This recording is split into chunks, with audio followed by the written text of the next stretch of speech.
የጻረ ሞቱ ሚስጥር።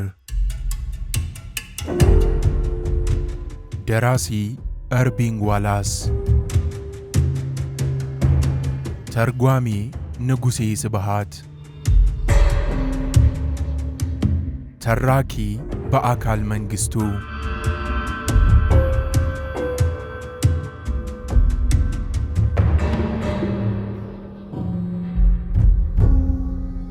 ኤሚሊ ከኬምፕኒስክ በታክሲ 25 ደቂቃ ከሚያስኬደውና ከሂርትሬስ ጎዳና ጀርባ ከሐፍል ወንዝ በስተምዕራብ በኩል የሚገኘው ባለ 2 ፎቅ የድንጋይ ቤት ከሆነው ከዶክተር ታይል የጥርስ ቤተ ሙከራ ውስጥ በሚገኝ አንድ ወንበር ላይ ተደግፋ ተቀምጣለች።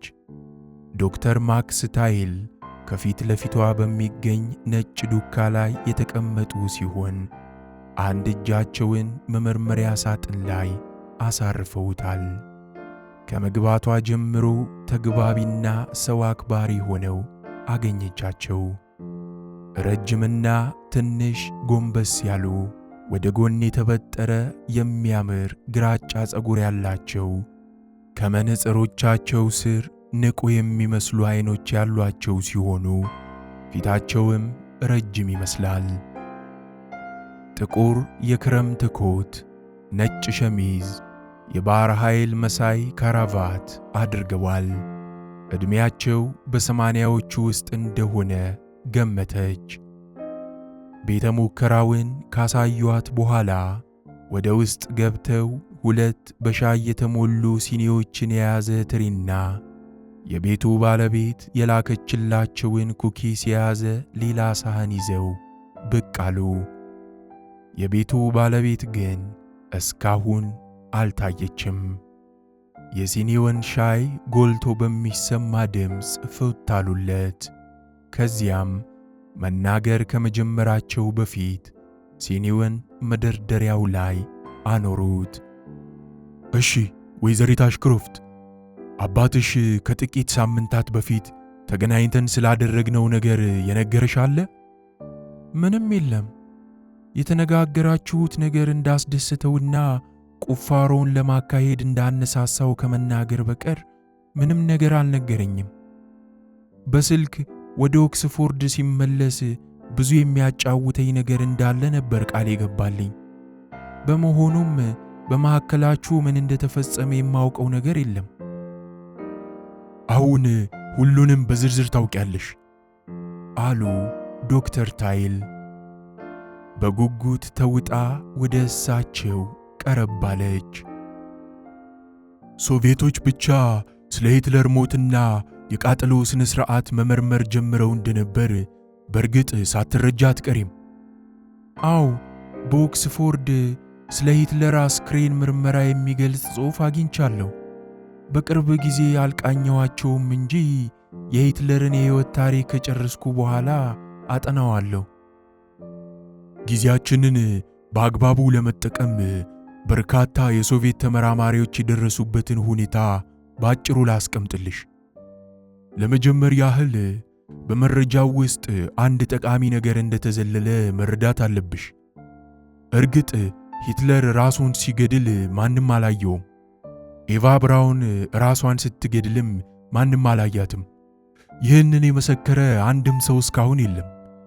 የሶቪየት፣ የብሪታንያ፣ የፈረንሳይና እንዲሁም የአሜሪካ መርማሪዎች የጀርመናውያንን ሁካታ በ1945 በፉረር ባንከር ግድም እንደሰሙ ነው የምናውቀው። ሂትለር ተስፋ እየቆረጠ መምጣቱን ራሱን ለማጥፋት አቅዶ እንደነበር ከአንዳንድ ምስክሮች ሰምተናል። ከዚያ በኋላ ሂትለርና ባለቤቱ ተደብቀው ራሳቸውን እንደገደሉ ሙት አካላቸው መገኘቱንና ከዚያም እሳት ውስጥ እንደተጨመረ ሰማን። ነገር ግን ከሰራተኞቻቸውና ከጥበቃ ጓዶች ቃላት በስተቀር ራሳቸውን ያጠፉት ጥንድ ሰዎች አዶልፍና ኤቫ መሆናቸውን በሳይንሳዊ መረጃ አልተረጋገጠም። ወንጀልን ማጣራት ራስን ማጥፋት ማረጋገጥ ይሁን ሌላ የፍርድ ቤቶችን ፈቃደኝነት ይጠይቃል። አሊያም የሙት አካል ይመረመራል። የዛን ዕለት ግን ለመመርመር የሚችል ምንም አይነት ሬሳ አልተገኘም። ሙት ሰውነታቸው ወዲያውኑ ተቃጥሎ ወደ አጥንቶችና አመድነት ተለውጧል። ያለ ሬሳ እንዴት ሂትለርና ኤቫ ራሳቸውን አጠፉ ተብሎ በሳይንሳዊ ሁኔታ ይገለጻል? ግን እኮ ባያረካም የተወሰነ መረጃ ነበር አለች ኤሚሊ ጣልቃ ገብታ። ዶክተር ታይል በአዎንታ ራሳቸውን ነቀነቁ። አዎ የተወሰነ መረጃ ነበር። የሶቪየት መርማሪዎች ሂትለርና ኤቫ እንደሞቱ አምነዋል። እኔ ግን የእውነት ሞተዋል ብዬ አላምንም። የኤሚሊ ልብ በመጨረሻው አረፍተ ነገር ሳቢያ በኃይል መታ። አባቷ ይህን ሰምተው ደስተኛ መሆናቸው አይደንቅም። እሷ ራሷ እየተደሰተች ነውና። ግን ስሜቷን አምቃ ለመያዝ ተጣጣረች። ንግግራቸውን እንዲቀጥሉ አንድ ሌላ ጥረት ማድረግ አለባት። ዶክተር ታይል ሂትለር ከሞት ተርፎ አምልጧል ነው የሚሉኝ? ይህ ከሆነ እንዴት ሊያመልጥ ቻለ? ከጥናታዊ ጽሑፎች ላይ ለማወቅ የቻልኩት በመጨረሻው ቀን ሶቪየቶች ባንከር ከገቡ በኋላ በእግርም ሆነ በመኪና መውጣት አይቻለውም ነበር፣ ምናልባት በአውሮፕላን ካልሆነ በቀር። ይህም ቢሆን በ11 ሰዓት ላይ በሴቷ ፓይለት ሃና ሬች እንደተነገረን ከሆነ የመጨረሻውን አውሮፕላን አራዶ 96 ራሷ ከበርሊን ውጪ ስታበረው ነበር። ሌላው ቀርቶ የሂትለር የራሱ ፓይለት ሃንስ ቦር ለማምለጥ ሞክሮ አውሮፕላን አላገኘም። በእግሩ ለማምለጥ ሲሞክር ተይዞ ሩሲያ ውስጥ እስከ 1955 ታግቶ ቆይቶ ነበር። በተጨማሪም በወቅቱ ምንም አይነት ማኮብኮቢያ የሚሆን የአየር ማረፊያ አልነበረም። የኤስኤስ አዛዥ ኮማንዶ ስኮረዞኒ እንደተናገረው ከሆነ በወቅቱ ናዚዎች ሊጠቀሙበት የሚችል አንድም እንኳን አየር ጣቢያ አልተረፈም ነበር። ኤሚሊ እጆቿን አወናጨፈችና ሂትለር የተረፈ ከሆነ እንዴት ሊሰወር ይችላል? የዶክተር ታይል መልስ ቀላል ነበር። አላውቅም ወይዘሪት አሽክሮፍት፣ መፈለግ ያለብሽ አንቺ ነሽ። የማውቀው ነገር ቢኖር በእርግጠኝነት የሚሰማኝ ሂትለር ራሱን እንዳላጠፋ ብቻ ነው። በዚያ ቀን አልተቃጠለም። የሶቪየቶች አገላለጽ ስህተት ነው። ይህንንም የማረጋግጥልሽ ይመስለኛል። ኤሚሊ በድጋሚ የተስፋና የጉጉት ስሜት ውስጥ ገባች። በዝምታ የዶክተር ታይልን መረጃ ተጠባበቀች።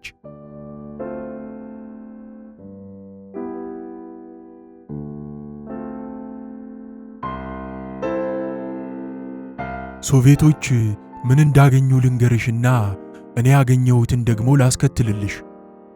ሂትለር ሞተ ተብሎ በሚታሰብበት ቀን አንድ የተደራጀ ኤንኬቪዲ የተሰኘ በኋላ ላይ ኬጂቢ የሶስተኛው ጓድ የሶቪየት ቡድን በበርሊን ገብቶ የሌና ርዜፍስካያ በተባለች ሴት አስተርጓሚ አማካኝነት ሂትለር ይሙት ወይንም በሕይወት ይኑር ማፈላለግ ጀመሩ።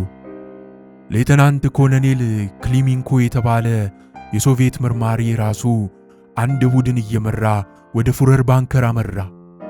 በሩሲያዎች ጥልቅ የሆነ የፉረር ባንከር ምሽግ መኖሩን ሂትለር ራሱ 105 ቀናት በውስጡ ቆይቶ እንደነበር ተደርሶበታል። በሩሲያዎች ጥልቅ የሆነ የፉረር ባንከር ምሽግ መኖሩንና ሂትለር ራሱ 105 ቀናት በውስጡ ቆይቶ እንደነበር ተደርሶበታል። ክሊሜንኮ ፍለጋውን ከመጀመሩ ጥቂት ቀደም ብሎ የቀይ ጦር ሕክምና ጓድ አባላት የሆኑ 12 ሴት ዶክተሮችና ወደ 20 የሚጠጉ የሶቪየት ባለስልጣናትን ያካተተ አንድ የሩሲያ ቡድን ወደ ፉረር ባንከር ተልኮ ነበር። ሂትለርን አልነበረም ሲፈልጉ የነበረው ጌጣጌጦቹን እንጂ። እነዚህ አዳኞች ከፋኖስ እስከ ነሐስ ስሪት ቁሳቁሶች እንዲሁም የኤቫ ብራውንን ጥቁር የፈረንሳይ ጡት ማስያዣዋን እንኳን ለመውሰድ አላንገራገሩም። ሚያዝያ 30 1945 የሂትለር ሞት ከተበሰረ ከሁለት ቀን በኋላ ክሊሚንኮ ፉረር ባንከር ደርሶ ምርመራ አደረገ። ምሽት ላይ ሌላኛው ቡድን አንድ ከእንጨት የተሰራ ውሃ ማጠራቀሚያ ውስጥ ያኖረውን የአንድ የወንድሞች ሰውነት አገኘ። በቀድሞ ምክር ቤት ቀጣይ በር አጠገብ እንዲቆይና ምናልባት የሂትለር ሬሳ ሳይሆን እንደማይቀር ጠቆመ። ከዚያም ከ2 ቀናት በኋላ ክሊሚንኮ ወደ ፉረር ባንከር በር ተመልሶ መጣ። በቦምብ ናዳ የጎደጎደውን አንድ የዚያ የምክር ቤቱ የመናፈሻ ስፍራን ፕራይቬት ኢቫን ቺራኮቭ አገኘ። እርግጥ አለ ክሊሚንኮ፣ በመጀመሪያ እነዚህ የሂትለርና የኤቫ ሬሳዎች ናቸው ብዬ አልገመትኩም ነበር። ምክንያቱም የሂትለር ሬሳ በምክር ቤቱ አካባቢ ያለና እሱ መሆኑን ማረጋገጥ ብቻ እንደሚቀር አመኘ ነበር። ስለዚህ ሬሳዎቹ በብርድ ልብስ ተጠቅልለው እንዲቀበሩ አዘዝኩኝ።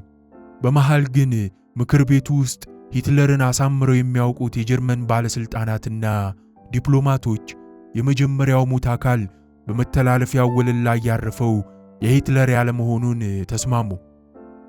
ምናልባት ሁለተኛው ሂትለር ይሄ 50ያው ይሆናል፣ ግን ዋናው ሂትለር አይደለም። ክሊሚንኮ በቦምብ ናዳ በተፈጠረው ጉድጓድ ውስጥ በፉረር ባንከር 3 ሜትር ርቀት ላይ 2 አስክሬኖች እንደገና እንዲቀበሩ አዞ እንደነበር አስታወሰ። ከአንድ ቡድን ጋር በጂፕ መኪና ተጭኖ ወደ ስፍራው ሲገሰግስ ሄደ።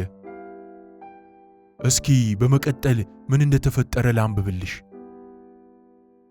ዶክተር ታይል ከአጠገባቸው የሚገኝ አንድ መሳቢያ ከፈቱና በርካታ ወረቀቶችንና ፎቶግራፎችን አወጡ። እና 2ቱን ሬሳዎች እንደገና ቆፍረው አወጡ ስትል ኤሚሊ ጠየቀች። ዶክተር ታይል ጭንቅላታቸውን ነቀነቁና ማስታወሻውን ተመለከቱ። አዎ፣ አስክሬኖቹ በብርድ ልብስ እንደተጠቀለሉ ነበሩ። ሩሲያኖች እነዚህን ሬሳዎች በእንጨት ሳጥኖች ውስጥ ጨመሩና በርሊን ወደሚገኝ ቦርሊንባች ወደ ተሰኘ አንድ የጦር ሆስፒታል ላኩት። እዚያ ጠለቅ ያለ የሬሳ ምርመራ በሶቪየት ስፔሻሊስቶች ተካሄደ። ሬሳዎቹ ላይ ጠየቀች ኤሚሊ። ግን ሬሳ እኮ አልነበረም። በቀጥታ አነጋገር ሬሳ አልነበረም አሏት ዶክተሩ። በትክክል ለመናገር የአስክሬን ቅሪቶች ነበሩ። ከሶቪየቱ ዘገባዎች ላንብብልሽ። የወንዱን ቅሪት በተመለከተ ቅሪቱ እጅግ ከመጎዳቱ የተነሳ ሲሞት የነበረበትን ዕድሜ ለመገመት ያዳግታል። ያም ሆኖ በ50ዎቹና በ60ዎቹ እንደሚሆን ይገመታል። ሬሳው በጣም ከመቃጠሉ የተነሳ የተጠበሰ ሥጋ ይሸት ነበር። የመንጋጭላው የተወሰነ ክፍል ጠፍቷል። በግራ በኩል ያለው የግንባሩ ክፍልም የጠፋ ሲሆን የላይኛውና የታችኛው ድዱ ግን አለ። ሰውነቱና ፊቱ ላይ ያለው ቆዳ ሙሉ በሙሉ ጠፍቶ የተቃጠለ ጡንቻ ብቻ ተገኝቷል። ዶክተር ታይል ቀና ብለው ተመለከቷት። ቆዳ ባለመገኘቱ አሻራ የለም ማለት ነው። ዶክተር ታይል በእጃቸው ውስጥ ያሉትን ማስታወሻዎች ተመለከቱና የሚቀጥለው ዘገባ አስክሬኑ በጣም የተቃጠለ በመሆኑ የሞተች የሴት ሰውነትን መለየት አስቸጋሪ ነው። የሴቷ አስክሬን ዕድሜ ከ30 እስከ 40 እንደሚሆን ይገመታል። አሁንም አሻራ የለም፣ ግን የሶቪየት ስፔሻሊስቶች አስተማማኝ መረጃ እንዳላቸው ጠቁመዋል። የሁለቱም አስክሬኖች የላይኛውና የታችኛው ድድ ተገኝቷል፣ ጥርሶቻቸውም ጭምር። ከዚያስ በትክክል ምንድነው የሰሩት? ከቢጫ ብረት የተሰራ የድሮ ፋሽን አርቲፊሻል የክራንቻ ጥርስ፣ ከኤቫ ብራውን የድድ አጥንት ደግሞ የወርቅ አርቲፊሻል ጥርስ ማቀፊያ። የሶቪየቷ አስተርጓሚ የለና አርዜፍስካያ የሂትለር ረዳት የጥርስ ሐኪም የነበረውን ኬት ሁይስማን ዶክተር ሁጎ ብላስክ የጥርስ መሳሪያዎች ቴክኒሽያን የነበረው ፍሪዝ ኤችማንን በማስተባበር ማሰራት ችላ ነበር። ሁንስማን መመርመሪያዎችን በፍርስራሹ በኩል እያደረገ ወደ ዶክተር ብላስክ የሕክምና ቢሮ መራቸው። እዚያ የሂትለርና የብራውን የመጨረሻ የጥርስ ራጅ ይገኛል። ከዚያ ሶቪየቶች በሲጋራ ሳጥን ውስጥ አኑረውት የነበረው የአስክሬኖቹ ሰው ሰራሽ የጥርስ ክፍል ጋር አወዳደሩት። እውነተኛ የሰው ሰራሽ የጥርስ ክፍል ከቀድሞው የሂትለርና የብራውን የጥርስ ራጅ ጋር ስምም ሆነ። የሶቪየት ፖሊስ ነክ የሕክምና ኮሚሽን በአዎንታዊ ገለጻ 10 መመሳሰሎችን ፈልጎ የነበረ ቢሆንም 26 መመሳሰሎች ተገኙ።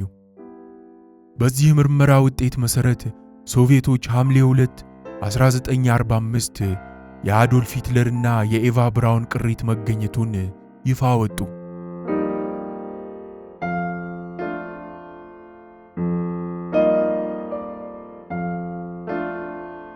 እርሶ ግን በዚህ አይስማሙም አይደል?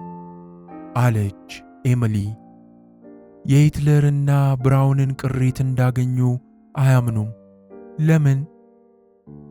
ምክንያቱም እኔ ራሴ አንዱ የሂትለር የግል ጥርስ ሐኪም ነበርኩኝ። ሂትለር ዶክተር ብላስክን በተወሰኑ የሕክምና ሥራዎቹ ላይ ሳይተማመንበት ሲቀር እኔን አስጠራኝ። ዶክተር ብላስክ ላይ ምንም አይነት ችግር እንዲደርስ ስላልተፈለገ የእኔ ሥራ በሚስጥር ተጠብቆ ነበር። እንደ አጋጣሚ ሆኖ የጥርስ ሕክምና ሥራዬ በሌሎች አልታወቀም ነበርና በሶቪየቶች አልተጠየቅኩም። ሶቪየቶች አወንታዊ መመሳሰል ያሉትን ጽሑፍ የተወሰነ ቅጂዎች ፈልጌ ያገኘው። የእነሱን ግኝት ራሴ ስለ ሂትለር ከሠራሁት ጋር ሳወዳድረው የሰው ሰራሹ ጥርስ ክፍል ብቻ ትንሽ ልዩነት ነበረው። የሰው ሰራሹ ጥርስ ማቀፊያ አካባቢ አያያዝኩና ለማየት አስቸጋሪ የሆነ የመንት መሳሪያ በላይኛው ክፍል ውስጥ ሰገሰግኩበት። ይህም የወርቅ ስሪቱን ጥብቅ አድርጎ እንዲይዘው ፈልጌ ነው። ይህ ትንሽ መሳሪያ ሶቪየቶች የነበራቸው አልነበረም። ስለዚህ ሩሲያዎች ስላገኙት ነገር እንድጠራጠር አደረገኝ። ግን ምናልባት የሰው ሰራሽ ጥርስ ማቀፊያ ላይ ያለው የእርሶ መሳሪያ ቀልጦስ ቢሆን? ዶክተር ታይል እጃቸውን እያወዛወዙ የለም፣ እንደዚህ አይሆንም። መሳሪያው ከወርቅ የተሰራ ነበር። ተቃጥሎ እንኳን ቢሆን ኖሮ ሰው ሰራሽ ጥርሱ አካባቢ በጠቅላላ ይቀልጥ ነበር። ሩሲያኖች የሂትለር ነው ያሉት አስክሬን የሌላ አምሳያ ሂትለር ስለመሆኑ በጣም እርግጠኝነት ይሰማኛል። የጥርሶቹ አቃፊ የሂትለርን ለማመሳሰል እንደገና የተሰራ ቢሆንም ተጨምሮበት የነበረው የኔ መሳሪያ ጠፍቷል። ያም ሆኖ የተቃጠለው አስክሬን የሌላ የሂትለር ከሆነ አንድ ጥያቄ ውስጥ ይቀበራል። ያ የውሸት ሂትለር ከሆነ እውነተኛው ሂትለር ምን ሆነ? ከምን ደረሰ? ለዚያ ነው ለአባቴ በፉረር ባንከር የመናፈሻ ስፍራ ቁፋሮ እንዲያከናውን ሐሳብ ያቀረቡለት። አንድ ለመጨረሻ ጊዜ ፈልጎ 2 መረጃዎችን እንዲያገኝ ስል ነበር ሐሳብ ያቀረብኩለት። ሌላ የጥርስ መንጋጋ ከሌላ ከሰው ሰራሹ ጥርስ ማቀፊያ ጋር እኔ ሂትለር ላይ ሰግስጌው የነበረውን እውነተኛውን እና አንቺ ወይዘሪት አሽክሮፍት ይህንን ካገኘሽ ሂትለር መሞቱንና አስክሬኑ ስለመቃጠሉ በእርግጠኝነት ታውቂያለሽ። ዶክተር ታይል ይህ አንድ የምፈልገው ነገር ብቻ ነው። 2 ነበሩ ብለዋል። አንዱስ? ዶክተር ታይል ወረቀቶቹን ማገላበጥ ቀጠሉና አንድ ወረቀት ስበው አወጡ። ይህን ተመልከቺ አሏት። ኤሚሊ ወደፊት ጠጋ ብላ አንድ የሆነ ጌጥ ያደረገ በእርሳስ የተሳለ የወንድ ፊት ምስል የሚመስል ስዕል ተመለከተች። ይሄ ምንድነው? ስትል ጠየቀች። የመናፈሻ ስፍራውን ለመቆፈር ከተፈቀደልሽ ሁለተኛው ማረጋገጫ ይህ ነው። ይህ ሂትለር አንገቱ ዙሪያ ያደርገው የነበረ ጌጥ ነው። በትክክል ለመናገር ደረቱ ላይ፣ ምናልባትም ከሱ ጋር ተተኛ ከነበረችው ከኤቫ በቀር ማንም ሰው እንደሚያደርግ አያውቅም ነበር። እኔም በሚገርም አጋጣሚ ነው ያየሁት። ለመጨረሻ ጊዜ ጥርሱን ቀዶ ጥገና ላደርገው መጀመሪያ ራሱን እንዳያውቅ ማደንዘዣ አደረግኩበት። የበለጠ እንዲመች ስል የሸሚዙን የላይኛውን ቁልፍ ከፈትኩኝ። ደረቱ ላይ የሚያምር አንድ ጌጥ ተጋድሞ ነበር። ይሄ ምንድነው? በጌጡ የተሸፈነው የማን ፊት ነው? ሂትለር ለ6 ሳምንታት ያህል የትም ቦታ ሲዘዋወር ከራሱ ጋር ይዞት ይሄድ የነበረው የዘይት ቅብ ታውቂዋለሽ? በፉረር ባንከር ውስጥ ከጠረጴዛው በላይ ሰቅሎት የነበረውን ሩሲያዎች ከመምጣታቸው በፊት ለግል ፓይለቱ በወር ይዞት እንዲጠፋ አዞት የነበረውን ይህ ጌጥ የሱ ምርጥ የዘይት ቅብ የነበረው ስዕል ቅጂ ነው። የፍሬድሪክ ታላቁ ፊት። የዶክተር ታይል ረጅም ንግግር በፈገግታ ተተካ። አንድና ተመሳሳይ አይነት ሂትለር ሙሉ ልብሱን እንደለበሰ ሞቶ እንደተቃጠለ ተነግሮናል። ይህ እንግዲያው እውነት ከሆነ ሲቀበር ጌጡን ከሸሚዙ ስር ደረቱ ላይ አንጠልጥሎት ነበር ማለት ነው። ማንም ሊያየው ጊዜ አልነበረውም። ያም ሆኖ ታዲያ ሶቪየቶች አላገኙትም። እረ እንዲያውም ስለ ጌጡ እንኳን አላወቁም። እንግዲያው ሶቪየቶች ያገኙት ሬሳ የትክክለኛው ሂትለር ከሆነ የተሰወረው ጌጥ በጭቃና በቆሻሻ ተጨማልቆ እዚያ ይገኛል ማለት ነው። አንቺ ቆፍረሽ ጌጡን አሊያም የጥርስ ማቀፊያ ወርቁን ያገኘሽው እንደሆነ እውነተኛውን አዶልፍ ሂትለር ማግኘትሽን እና ሶቪየቶች ሂትለር ተቃጥሎ በመናፈሻው ስፍራ ተቀብሯል የሚሉት ታሪክ እውነተኛነት ታረጋግጫለሽ። ግን ስትቆፍሪ ማንም ሰው መቆፈር ከመጀመሩ በፊት በጣም በትክክልና በደንብ መቆፈር አለብሽ። ባዶ እጅሽን ከተመለስሽ ግን በአንጻሩ ሂትለር ሶቪየቶች ሞተ ብለው እንዳወሩት አልሞተም ማለት ያስችላል። ሂትለር ስለመትረፉና ብሎም ስለመሸሹ ጥሩ የሆነ መረጃ አለሽ ማለት ነው። ኤሚሊ አንድ ጥርጣሬ ብቻ ነበራት። ሂትለር የፍሬድሪክ ታላቁን ጌጥ አውልቆ በሌላኛው ሂትለር አንገት ላይ አጥልቆት እንደሆነስ? ይህን እንኳን ያስበዋል ብዬ አልገምትም። ያመለጠ ከሆነ ጌጡ አንገቱ ላይ እንዳለ አብሮት አምልጧል። የእስከ ዘላለሙ መልካም ዕድል መገለጫ ምልክቱ ነበር። ጌጥ ባይኖር እንኳን እኔ ያዘጋጀሁት የወርቅ የጥርስ ማቀፊያ ይኖራል። የኤሚሊ አይኖች ዶክተር ታይል ላይ አረፉ። ስለዚህ መቆፈር እንዳለብኝ ያስባሉ? ዶክተር ታይል መስማማታቸውን ራሳቸውን በመነቅነቅ አሳወቁ። ቆፍሪ ወይዘሪት አሽክሮፍት፣ እውነቱን ለማግኘት ጠልቀሽ ቆፍሪ። እናም እውነቱን ስታገኚ ለማንም እንዳትተነፍሺ። ከበርሊን ርቀሽ እስክትሄጂና ለመላው ዓለም ለማሳወቅ ዝግጁ እስክትሆኚ ድረስ ዝም በይ። ይኸው ነው። ቆፍሪ፣ ግን ዝም በይ፣ አለዛ የአባትሽ ዕጣ ይደርስብሻል።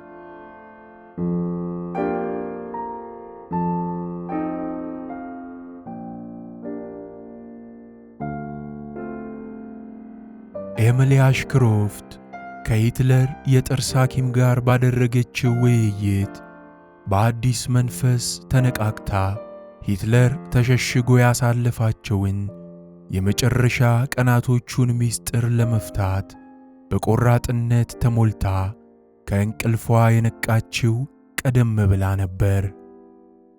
ቁርሷን ካዘዘች በኋላ በመጀመሪያ ያደረገችው ከአንድ ልዩ ኦፕሬተር ጋር ግንኙነት አድርጋ ምስራቅ በርሊን ውስጥ ወደሚገኙት ፕሮፌሰር ብላውባች ስልክ መደወል ነበር።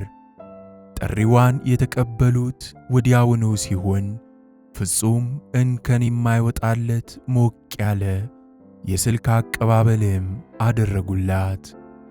ደብዳቤዋ ከደረሳቸው ቀን ጀምሮ የስልክ ጥሪዋን በጉጉት ሲጠባበቁ እንደነበርና አሁን ከእርሷ ጋር በአካል ለመገናኘት ቢችሉ ደግሞ ደስታቸው ከፍ ያለ እንደሚሆን ገለጹላት። አያይዘውም ዛሬ ከሰዓት በኋላ በ8 ሰዓት ይመቻት እንደሆነ ጠየቋት። ኤሚሊም ግሩም ሰዓት እንደሆነና እንደሚመቻት ነገረቻቸው። ከዚያ ቁርሷን ከበላች በኋላ ወደ ፕሮፌሰር ብላውባች ብቻዋን መሄድ ስላስፈራት አንድ ምስራቅ በርሊንን በደንብ የሚያውቃት ሰው ቢያጅባት እንደሚሻል አሰበች። መጀመሪያ ወደ ሆቴሉ የግልጋሎት መስጫ በመደወል አንድ ከተማዋን በደንብ የሚያውቃት ሹፌር እንዲልኩላት ለመጠየቅ አስባ ነበር። በኋላ ግን ወደ በርላይነር ሞርጋን ፖስት ጋዜጣ ክፍል ደውላ ፒተር ኒዝን ብትጠይቀው እንደሚመረጥ ወሰነችና ወዲያውኑ ደወለችለት። አንድ ከተማዋን የሚያውቅ መንገድ መሪ ፈልጌ ነበር በማለት ከሰላምታዋ ለጥቃ ጠየቀችው። ወዴት ለመሄድ ነው? ወደ ምስራቅ በርሊን። ግን ብቻዬን ጉዞው ትንሽ አስጨነቀኝ። በእርግጥ ይህ የማይረባ ሐሳብ እንደሆነ አውቃለሁ። ቢሆንም ኧረ በጣም ትክክል ነሽ አላት ኒዝ። ጥንቃቄ ማድረግሽ ጥሩ ነገር ነው። አንድ የሚታመን ሰው ስለማውቅ እኔ ልረዳሽ እችላለሁ። ኤርዊን ፕላምፕ ይባላል። ግሩም ሰው ነው። በግሉ የሚሰራ ሹፌር ሲሆን የሚያሽከረክረው አዲስ ማርቸዲስ ሴዳን ነው። በዚያም ላይ በየቀኑ ማለት ይቻላል ወደ ምስራቅ በርሊን ይመላለሳል። የምሰራበት ድርጅት ራሱ ዘውትር የሚጠቀመው በሱ ነው። አንቺ የምትፈልጊው መቼ ነው? ዛሬ ከሰዓት በኋላ በ8 ሰዓት ከምክትል ሚኒስትሩ ከፕሮፌሰር ብላውባች ጋር መንግስት ቢሮአቸው ውስጥ ቀጠሮ አለኝ። ጥሩ። መጀመሪያ እስቲ ፕላምፕ ነፃ እንደሆነ ላረጋግጥልሽ። ነፃ ከሆነ ሆቴልሽ ድረስ እልክልሻለሁ። ነፃ ካልሆነ ግን አስቀድሜ አሳውቅሻለሁ። ለማንኛውም 7 ሰዓት ላይ ተዘጋጅተሽ ብትጠብቂው ሳይሻል አይቀርም። መልካም፣ አመሰግናለሁ። በመደበቂያ ምሽግ አጠገብ በሚገኘው መናፈሻ ውስጥ ቁፋሮ ለማከናወን ፈቃድ ለማግኘት እየሞከርሽ እንደሆነ ገምቻለሁ። ትክክል ነኝ? በጣም ትክክል ነህ። ወይዘሪት አሽክሮፍት፣ መደበቂያ ምሽጉ በ1961 በግንብ ከታጠሩበት ጊዜ ወዲህ ጎብኝተሽው ታውቂያለሽ? አዎን፣ ከ3 ዓመታት በፊት በጨረፍታ ተመልክቼዋለሁ። እንዲሁም በአባቴ ጥናት አማካኝነት ስለ ምስራቅ ጀርመን የሚበቃኝን ያህል መረጃ አግኝቻለሁ። ቀር የማይልሽ ከሆነ አንድ ጥያቄ ልጠይቅሽ። ከፕሮፌሰር ብላውባች ጋር ለመገናኘት ወደ ምስራቅ በርሊን በምታደርጊው ጉዞች ላይ እንደ አስጎብኚ ሆኜ አብሬሽ እንድሄድ ትፈቅጂልኝ ይሆን? ይመችሃል? ከተመቸ በደስታ። እኔ በጣም ደስተኛ ነኝ ሚስተር ኒዝ።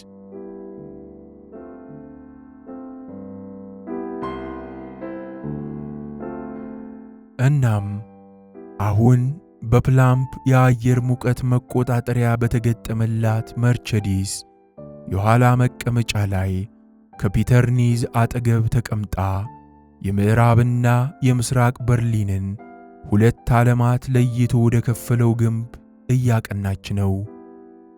ግንቡ አጠገብ እንደደረሱ የበርሊን ግንብ በአንድ ሌሊት ተገንብቶ መጠናቀቁ ለማመን የሚያስቸግር ነው አላት ኒዝ። አዎን፣ በጣም አስደማሚ ነው አለችው ኤሚሊም በአድናቆት ግንቡ ላይ አፍጥጣ። በሁለቱ ጀርመኖች መካከል የሚገኘው ይህ ግንብ የ120 ኪሎ ሜትር በእናንተ 75 ማይሎች ርዝመት ሲኖረው ከዚህ ውስጥ 80 በመቶ ከጠንካራ ኮንክሪት የተገነባ ነው። የተቀረው ደግሞ የሽቦ አጥር ነው። የግንቡ አጥር የ46 ኪሎ ሜትር ወይም የ29 ማይል ርዝመት አለው። መካከለኛው ቁመቱ 3.5 ሜትር ወይንም 11 ተኩል ጫማ ነው። ከግንቡ ባሻገር አንቺ ራስሽ እንደተመለከትሽው አሁንም ድረስ ብዙ ሾሃማ የሽቦ አጥሮችና ጸረ ታንክ የተጠመደበት ወታደራዊ ክልል ይገኛል። ይህ የደህንነት ክልል የሚባለው በየተወሰነ ርቀት ላይ ከኮንክሪት የተሰሩ ረጃጅም የቅኝት ሰገነቶች አሉት። እያንዳንዱ ሰገነት ጠመንጃ ባነገቡ ወይም በአጉሊ መነጽር አካባቢውን በሚቃኙ 3 የምስራቅ ጀርመን ወታደሮች የተያዘ ነው። ባይሆን ከሰገነቱ ላይ ሆነሽ የመሸሸጊያ ምሽጉን መመልከት ትፈልጊያለሽ? እንዴታ! በማለት ኤሚሊ በሐሳቡ ተስማማች። ዋና መድረሻዬ እሱ አይደለም እንዴ? ከመርቸዲስ ከወጡ በኋላ ኤሚሊ ኒዝን ተከትላ በእንጨትና በቧንቧ ጉማጆች የተሰሩ መወጣጫ ደረጃዎች ካሉት ከግንቡ በላይ ከፍታ ወዳለው ሰገነት አመራች። በአጫጭሩ የተሰሩትን ደረጃዎች በአንድ ላይ ሆነው ወደ ላይ ከወጡ በኋላ በመመልከቻ ሰገነቱ ጫፍ ላይ ደረሱ። በሰገነቱ ጫፍ ላይ ወደሚገኘው በብረት የተሰራ መደገፊያ አጠገብ እስኪደርሱ ድረስ ጥቂት የማይባሉ አገር ጎብኚዎችን አልፈው አዘገሙ። መደበቂያ ምሽጉ ያውና አላት ኒዝ ፊት ለፊት እያመለከተ። ኤሚሊ ወደ አመለከታት አቅጣጫ ተመለከተች። አዎን ይታየኛል። በ1947 ሩሲያውያኑ በቡልዶዘር ቆፍረውት ነበር፣ ግን ወደ ውስጥ አልዘለቁም።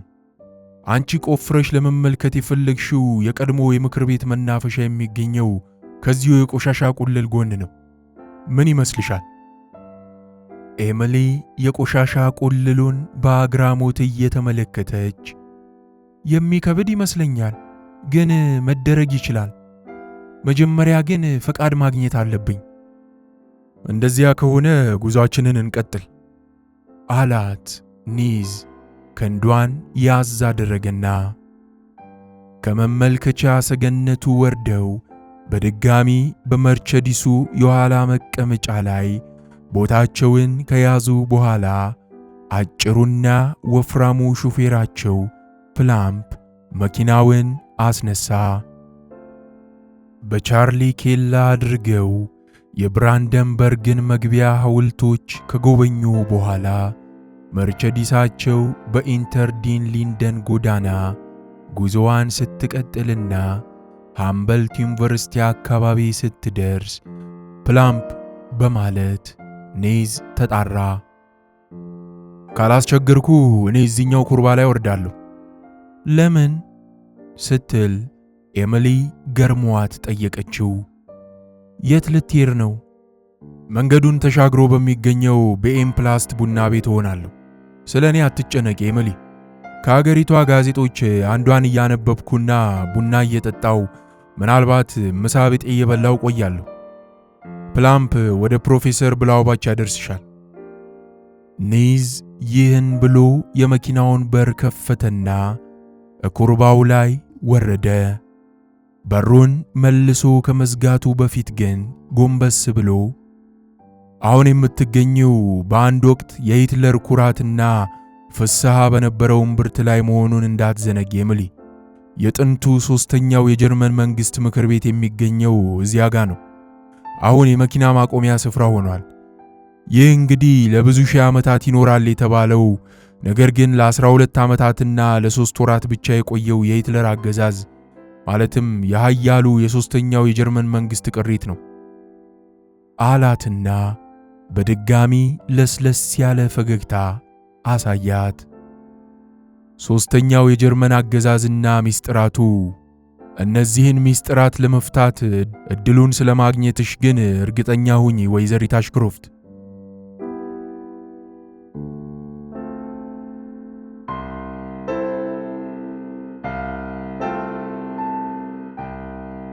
በፕሮፌሰር ብላውባች መልክ የሚያሳይ የተወለወለ ጠረጴዛ አጠገብ ባለው ወንበር ላይ ስትቀመጥ ኤሚሊ ይህ ከ20ኛው ምዕተ ዓመት ታላላቅ ሚስጥራት መካከል አንዱ የሆነውን እንቆቅልሽ የምትፈታበት የመጀመሪያ ዕድሏ እንደሆነ ተገነዘበች።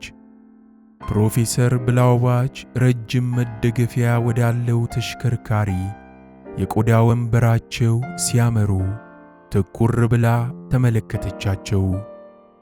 ከ3 ዓመታት በፊት ለመጨረሻ ጊዜ ካየቻቸው ወዲህ ብዙም ለውጥ አልነበራቸውም። ትንሽ እርጅና የተጫጫናቸውና ቀሰስተኛነታቸው የጨመረ ቢመስልም አኳኋናቸው ግን ለእርጅና እጅ የሰጡ አይመስሉም። ግራጫ ፀጉራቸው በጥንቃቄ ተበጥሯል። ከራባታቸው ደማቅ ግራጫ፣ ሙሉ ልብሳቸውና ሰደርያቸው ምንም እንከን የማይወጣለት አለባበሳቸውን ያመላክታል። የወርቅ ክፋክፍት ያለውን መነጽራቸውን በቀጭንና ሰልካካ አፍንጫቸው ላይ አድርገውታል። ሰላምታ ሲያቀርቡላት ለሰዎች ሲያሳዩት ከኖሩት ሐዘኔታ የተነሳ የፊታቸው ገጽታ አሁንም ልክ ከዚህ ቀደም እንደምታውቀው ሁሉ በርህራሄ የተሞላ ይሁን እንጂ ባህሪያቸው ግን አሁንም በጥቂቱ ቁጥብነት ይስተዋልበታል። አሁን ወንበራቸው ላይ ተቀምጠው ወደ ጠረጴዛው ሰገግ በማለት የሚጠጣ ነገር ይምጣልሽ ወይዘሪት አሽክሮፍት? ለስላሳም ጠንከር ያለም መጠጥ ሁሉም በየአይነት አለ። ምን ትፈልጊያለሽ? አሏት። ምንም አልፈልግም፣ አመሰግናለሁ። ጊዜውን ልሻማባው አልፈልግም አለች ፈገግ ብላ። ጥሩ፣ እንግዲያውስ ወደ ዋናው ጉዳያችን እንግባ። የአባትሽን ሥራ ዳር ለማድረስ እየተንቀሳቀስሽ ነው አይደል? ወደ በርሊንና ወደ እርሶ ያመጣኝም ይኸው ነው። አባቴ ከአደጋው በፊት እርሶ ቦታውን እንዲቆፍር ፈቃድ ስላስገኙለት ተደስቶ ነበር። አንቺም እሱ ሊያደርግ እንዳቀደው ከመደበቂያ ምሽጉ አጠገብ የሚገኘውን መናፈሻ ለማስቆፈር አስበሻል? አዎን፣ መናፈሻውን አለችና ወዲያውኑ በማስከተል በተጨማሪም ምሽጉን አለቻቸው። የፕሮፌሰር ብላውባች ቅንድቦች በግርምታ ወደ ላይ ተሰቀሉ። መደበቂያ ምሽጉንም? በድንገት ዶክተር ማክስ ታይል ፈልጋ እንድታገኛቸው የጠቆሟትን 2 መረጃዎች አስታወሰች። አነስተኛ መቆንጠጫ ያለውን የሂትለርን ከወርቅ የተሠራ የሰው ሠራሽ ጥርስ ማስያዣና የታላቁ ፍሬድሪክ መልክ የቀረጸበትን ከከበረ ድንጋይ የተሠራ የሂትለር የደረት ጌጥ። እነዚህ 2 መረጃዎች ሂትለር ከመሬት ስር በሚገኘው ምሽጉ ውስጥ ትቷቸው ሊሆን ይችላል።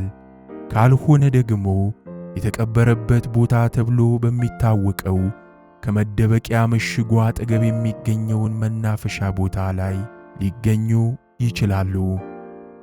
አሁን መናፈሻውን ቆፍሬ ካልተሳካልኝ ምሽጉንም ለመቆፈር አስቤያለሁ አለች ኤሚሊ ረገጥ አድርጋ።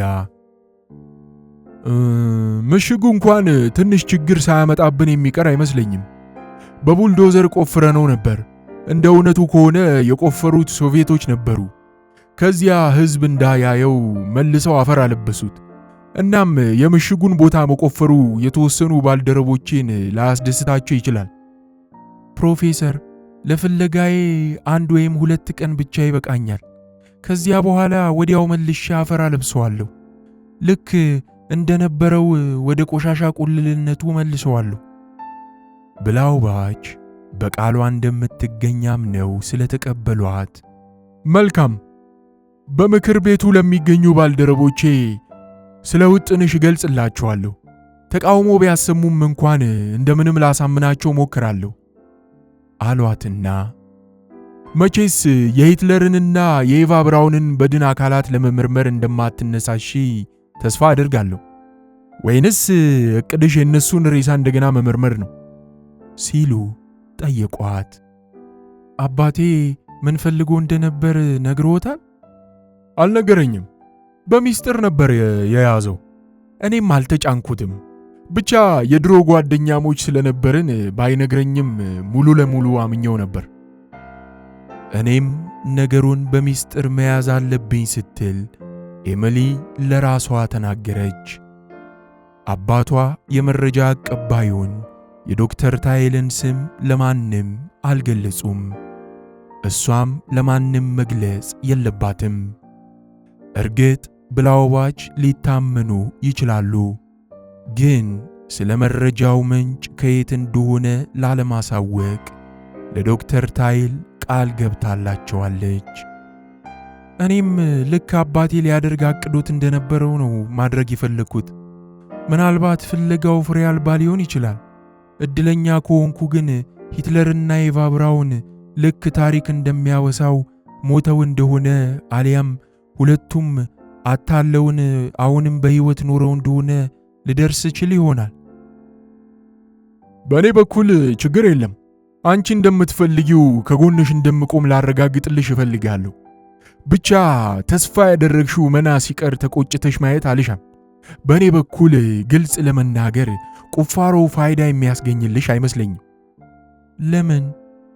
ምክንያቱም የሶቪየት ጦር ሰራዊት በርሊንን ሙሉ በሙሉ ከተቆጣጠረ በኋላ ቢያንስ 5 ምርጥ የወታደር ቡድኖቻቸውን ልከው የሂትለርን ቅሪቶች ለማግኘት ቦታውን አገላብጠው ፈትሸውታል። ጥልቀቱም ብዛም የሆነውን ጉድባ በቦምብ ፍንዳታ የተፈጠረውን ረባዳ መሬት፣ የምሽጉን የመሬት ውስጥ ክፍሎች ሳይቀር መርምረዋቸዋል። ከሂትለርና ከኤቫ ብራውን በድን አካላት የቀረውን ቅሪትና ጥቂት መዛግብትን ጨምሮ ለሕዝብ ይፋ አውጥተውታል። ስለዚህ ሩሲያኖቹ በማወቅም ሆነ ባለማወቅ በደንብ ሳይመነጥሩና ሳይፈትሹ ያለፉት ነገር መኖሩን እጠረጥራለሁ። ነገሩን ላለመቀበል ከባድ ቢሆንም ኤሚሊ ግን በአቋም አጸናች። ፕሮፌሰር፣ አባቴ ከአስከፊው ክስተት በኋላ ሶቪየት ስለነበራት እንቅስቃሴ የጠለቀ ጥናት አድርጓል። እኔም ጥናታዊ ጽሑፉን አጥንቼዋለሁ። ስለዚህ ሶቪየቶች በምሽጉ ዙሪያና በውስጡ ያደረጉት ምርመራ በችኮላና ቅንጅት በጎደለው ሁኔታ የተሰራ ሥራ እንደነበር ይሰማኛል። እንደ እውነቱ ከሆነ አንድ ተጨማሪ ጥረት ወይም አንድ በክለሳ መልክ ለማረጋገጫ የሚደረግ ምርመራ ሊካሄድበት ይገባል። ስለ ሩሲያኑ ባልደረቦቻችን የተናገርሽው ትክክል ሊሆን ይችላል። እነሱ ራሳቸውን የሚክቡትን ያህል ፍጹማዊ ብቃት ያላቸው አይደሉም። ግን የምሽጉን ዙሪያ ቆፍረው የመረመሩት እነሱ ብቻ አይደሉም።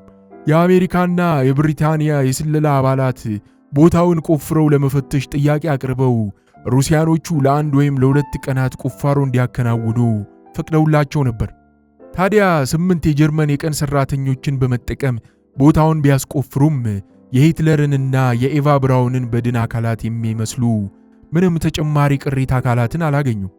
በእርግጥ ኢቢ የሚሉት ፊደላት የተለጠፉባቸው ጥቂት አልባሳትን አግኝቷል። አልባሳቶቹን ያገኟቸው ከኤቫ ብራውን የልብስ ቁምሳጥን ውስጥ መሆኑ ግልጽ ነው። ሌላም ከባለቤቱ ጋር ራሱን ገድሎ እዚያው አቅራቢያ የተቀበረው የጆሴፍ ጎብሌስ ንብረት የሆኑ ጥቂት መዛግብትንም ቆፍሮ አውጥተዋል። አዎን፣ ይህን ሁሉ አውቃለሁ። ግን አሜሪካኖቹና ብሪታናውያኑ ፍለጋውን ያካሄዱት ለ1 ወይም ለ2 ቀናት ብቻ ነበር። እኔ እንደዚያ ከሆነ ፍለጋው ቦታውን በሙሉ ያላደረሰ ነው እላለሁ። በትክክል አሉ ብላውባች እያቅማሙ። ከዚህ ለበለጠ ቀናቶች መቆፈር ፈልገው ነበር። ይሁን እንጂ ሩሲያኖቹ አልፈቀዱላቸውም። ሶቪየቶቹ ለሶቪየት ይገቧት የነበሩ ወሳኝ መዛግብትን ያለ አግባብ ለግላቸው አድርገዋል በሚል ወነጀሏቸውና ቁፋሮውን አስቆሙት። ሌላ ጊዜ ቁፋሮውን የማከናወን ፈቃድ ሊሰጧቸው በእጅ አላሉ። ገባኝ። ግን ሩሲያውያኑን ሙሉ በሙሉ ራስ ወዳዶች አድርገሽ እንዳትመለከቻቸው። ጥር 1946 ይመስለኛል ሶቪየቶች በርሊን ውስጥ ከሚገኝ የፈረንሳይ ጦር ሰራዊት የተውጣጣ ቡድን ወደ ምሽጉ መጥቶ በመናፈሻው አካባቢ ቁፋሮ እንዲያከናውን ጋብዘውት ነበር። ይሁንና ተስፋ ላልቆርጥሽ እንደፈለኩ አድርገሽ አትውሰጂው እንጂ እነሱም ምንም የረባ ነገር አላገኙም። ያም ሆነ ይህ አሁንም ለቁፋሮ ፈቃድ እንዲሰጥሽ ከፈለግሽ በሕጋዊ መንገድ ልጠይቅልሽና ልተባበርሽ ይችላሉ። ከልቤ አመሰግኖታለሁ ፕሮፌሰር ብላውባች በማለት ኤሚሊ ከተቀመጠችበት ወንበር ተነሳች። መልስ ለማግኘት ረጅም ጊዜ ይፈጅ ይሆን? ቢበዛ 2 ወይም 3 ቀናት። እናም መልሱ እንደደረሰኝ ወዲያውኑ አሳውቅሻለሁ። ኤሚሊ እጇን ስትዘረጋ ብላውባች እጇን ሊስሙ ጎንበስ አሉ። ከዚያ ለመውጣት ፊቷን አዙራ እበሯ አጠገብ ከመድረሷ በፊት የብላውባች ድምፅ እርምጃዋን ገታው። ኤሚሊ መራመዷን አቁማ ልትመለከታቸው ዞር ስትል ወደ እሷ ሲያቀኑ አስተዋለች። ጊዜ የሚኖርሽ ከሆነ አንድ ውለታ ልትውይልኝ ትችያለሽ? እንዴታ አለቻቸው። እሳቸውን መርዳት በመቻሏ ደስ ብሏት ትንሽ አቅማሙና በሚቀጥለው ቢሮ ውስጥ የእኔን መዝገቦች እያገላበጠ የሚገኝ ለአንድ ከሶቪየት የመጣ ሰው ነው እንድትጠቅመው የፈለኩ። በራሱ የጥናት ዘርፍ ማለትም በስነ ጥበብ አንቱ የተባለ አዋቂ ነው። ሌኒንግራንድ ውስጥ በሚገኘው የቅርስ ጥበቃ ተቋም ውስጥ የበላይ ኃላፊ ሆኖ የተሾመው በቅርብ ጊዜ ሲሆን ኒኮላስ ኪርቮቭ ይባላል አሏት። በተጨማሪም የኪርቮቭ የትርፍ ጊዜ መዝናኛ ሂትለር ባለፉት የህይወት ዓመታት የሳላቸውን ስዕሎች መሰብሰብ ነው። በነገራችን ላይ ሂትለር በህይወት ዘመኑ ሳሊ እንደነበር ታውቂያለሽ ብዬ አስባለሁ። በጥልቀትም ባይሆን አውቃለሁ አለች ኤሚሊ ሳትደብቅ። እናም ኪርቮቭ የሂትለርን የቀለም ቅቦች በቅርስ ጥበቃ ተቋም ውስጥ ለኤግዚቢሽን ሊያቀርባቸው እቅድ አለው። ከቅርብ ጊዜ በፊት አንድ የሂትለር ፊርማ ያልሰፈረበት ስዕል በእጁ ይገኛል። ይህ ስዕል በሂትለር በራሱ እንደተሰራ እምነት አለው። ስለዚህ ከሌሎች የሂትለር ስዕሎች ጋር በኤግዚቢሽኑ ላይ ሊያቀርበው አስቧል። ታዲያ የስዕል ኤግዚቢሽኑ ከፍተኛ የሆነ የመገናኛ ብዙሃንንና የህዝብን አትኩሮት መሳቡ ስለማይቀር ኪርቮቭ በትርኢቱ ላይ የሚቀርቡትን የሥነ ጥበብ ሥራዎች እያንዳንዳቸውን በማን እንደተሰሩ ገልጾ ማሳየት ይፈልጋል። ይህንን የሂትለርን ሥራ እኔ ዘንድ ይዞ የመጣው አስተያየቴን ለመስማት ነው።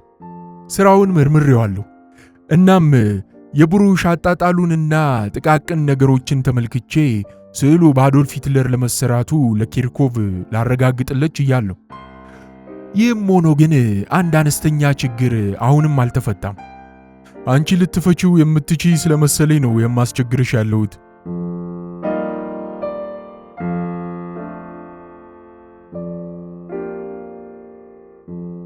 ፕሮፌሰር፣ እኔ በሂትለርም ሆነ በሌሎች ሰዎች የተሰራን የሥነ ጥበብ ሥራ በተመለከተ በምንም አይነት የኪርኮቭን ያህል ዕውቀት አለኝ ብዬ አልገምትም። ግን አባቴና እኔ በሂትለር ሥነ ጥበባዊ ሕይወት ዙሪያ የተወሰኑ የጥናታዊ ጽሑፎችና የፎቶግራፍ ስብስቦች ስላጠናቀርን ምናልባት አለችና ትከሻዋን ሰበቀች። ከዚያም ለማንኛውም ከሚስተር ኪርኮቭ ጋር ለመገናኘት ደስተኛ ነኝ አለቻቸው። የብላውባች ገጽታ ወዲያውኑ ደስታ ፈነጠቀበት። በፍጥነት በሩን ከፈቱና ኤሚሊን አስቀድመው መጀመሪያ ወደ ኮሪደሩ ከዚያ ከቢሮአቸው አጠገብ ወደሚገኘው ሌላ ቢሮ እየመሩ ወሰዷት። ክፍሉ ውስጥ አንድ ብዙ መዝገቦችን የያዘ ረጅም የስብሰባ ጠረጴዛ አለ። በጠረጴዛው ጫፍ አንድ መካከለኛ ዕድሜ ያለው ሰው የተቆለሉ ፎቶግራፎችን በአትኩሮት ሲመለከት ይታያል። ብላውባችና ኤሚሊ ሲገቡ ሰውየው ወዲያውኑ የተቀመጠበትን ወንበር ወደ ኋላ ገፍቶ ግራ መጋባት በሚነበብበት ስሜት ተነስቶ ቆመ። ብላውባች የኤሚሊን ክንድ ይዘው እየመሩ ወደ እሱ አስጠጓት። ሰር ኒኮላስ ኪርኮቭ ሲሉ ብላውባች ተጣሩ። ከእንግሊዝ ኦክስፎርድ ከተማ ከመጣችው ከወይዘሪት ኤሚሊ አሽክሮፍት ጋር ላስተዋውቀ።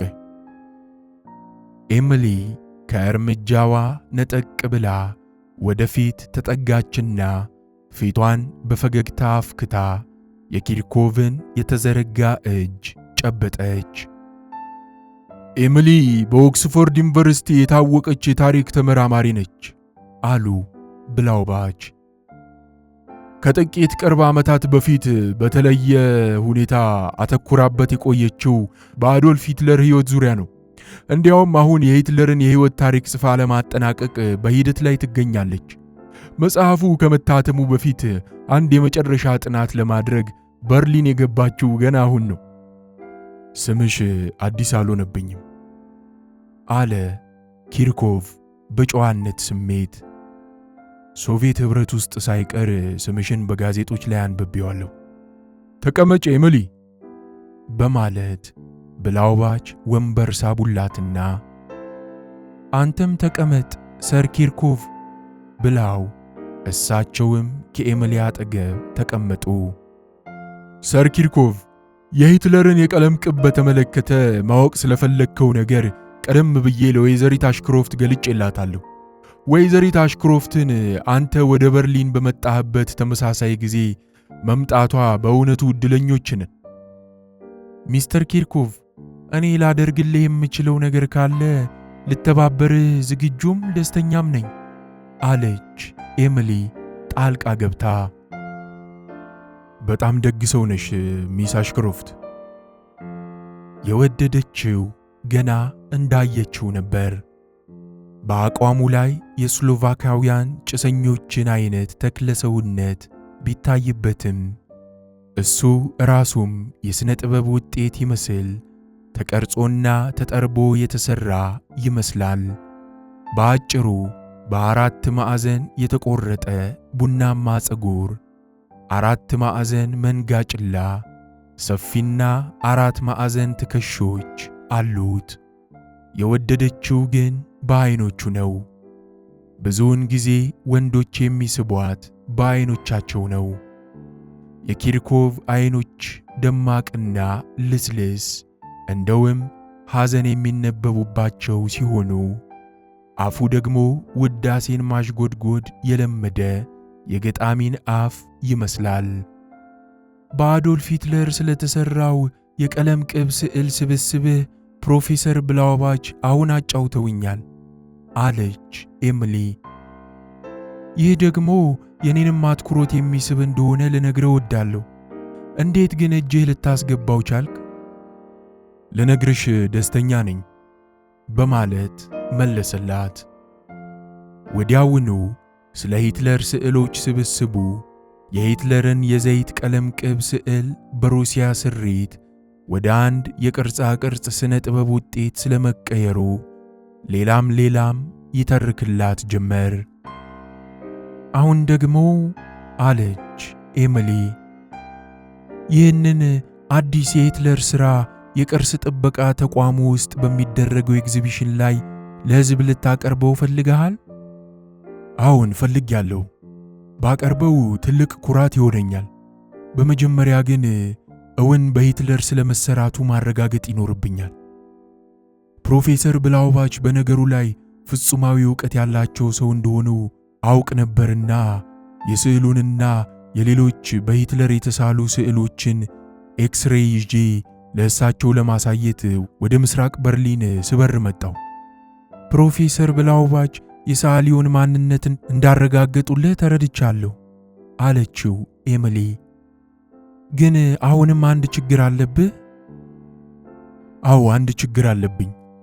መጀመሪያ ምን እንደሆነ አሳይሽና ከዚያ ምናልባት ልትረጂኝ ትች ይሆናል። ኪርኮቭ ይህን እየተናገረ ከሱፍ በተሠራ ወፍራም የሸራ ውጥር ተሸፍኖ ግድግዳውን ተደግፎ ወደ ተቀመጠው የቀለም ቅብ አመራ። ከዚያም የሸራ ውጥሩን ገለጥ አድርጎ አንድ ትልቅ የሚደነቅ ውበት የሚታይበት የድንጋይ ሕንፃ ምስል አወጣ።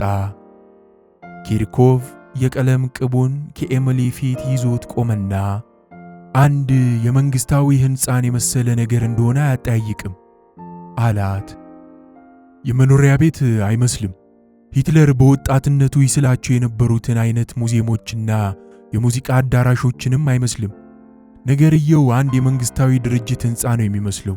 አይመስልሽም?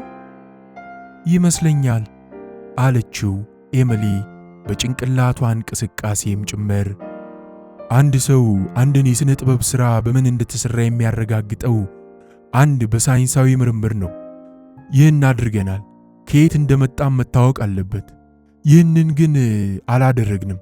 በመጨረሻ ሥራው ምንን አስመልክቶ እንደተሠራ መታወቅ ይኖርበታል። ምክንያቱም ስነ ጥበብ ሥራው ከየት እንደተገኘ ማወቅ በጥርጣሬ የሚያነሱትን ትችቶችን ለመከላከል ይረዳል። ታዲያ ችግሩ ይህ ነው። ይህ ስዕል ስለምን እንደተሳለና መቼና የት እንደተሠራ አላውቅም። ከዚህ በፊት በእጅ ያስገባኋቸውን የሂትለር ስዕሎች መቼና ምንን እንደሚወክሉ ለይቼ ማስቀመጥ እችላለሁ። ብዙ ስዕሎችና ፎቶግራፎችም አገላብጬ ተመልክቻለሁ። ይህ መንግሥታዊ ሕንፃ ግን ከዚህ ቀደም ከየትኛውም ቦታ አግኝቼው አላውቅም። ይህንን አንተ ያስከውን ስዕል ለእኔ ለራሴ ጥናታዊ ምርምርም ጭምር ስል በአትኩሮት ለመረምረው ፈልጋለሁ። የስዕሉ ፎቶግራፎች ይኖሩሃል? በጣም ብዙ አለኝ አላትና ከቀለም ቅቡ ውስጥ አንድ ፖስታ አውጥቶ ከውስጥ የስዕሉን ፎቶግራፍ አወጣና ለኤሚሊ አቀበላት። ነገ ለጥቂት ቀናት ቆይታ ወደ ምዕራብ በርሊን ለማምራት እያሰብኩ ነው አላት ኪርኮቭ። በመንግስታዊ ሕንፃዎች ላይ ያነጣጠረ ጉብኝት ለማድረግ አቅጃለሁ። አንቺ ምዕራብ ጀርመን ውስጥ እንዳረፍሽ ገምታለሁ ሚስ አሽክሮፍት። አዎን፣ ኬምፕኒስክ ሆቴል ውስጥ ነው ያረፍኩት። እኔም አንቺ ከምትገኝበት እምብዛም በማይርቅ ሆቴል ውስጥ ነው ያለሁት። ኤሚሊ ከተቀመጠችበት እየተነሳች ፎቶግራፉን ቦርሳዋ ውስጥ ከተተችው። እንደዚያ ከሆነ የፎቶግራፍ መዛግብቶቼን ሁሉንም ከተመለከትኳቸው በኋላ ፓላስ ሆቴል ውስጥ መጥቼ አገኘሃለሁ። እድል ከኛ ጋር እንደምትሆን ተስፋ እናድርግ። ኪርኮቭ ከመቀመጫው የተነሳው ተፈናጥሮ ነበር። ምን ያህል እንደተደሰትኩ በቃላት ልገልጽልሽ አልችልም። ፈገግ አለች። የምረዳ ከሆነ ብቻ ተደሰት። ፕሮፌሰር ብላውባች እየመሩ ወደ በሩ ወሰዷትና በሩን ከከፈቱላት በኋላ ድምፃቸውን ዝቅ አድርገው ይህን ስላደረግሽ አመሰግንሻለሁ። ያንቺን ጥያቄ በተመለከተ ደግሞ አረሳውም። የሚሆነው ይሆናል አሏት።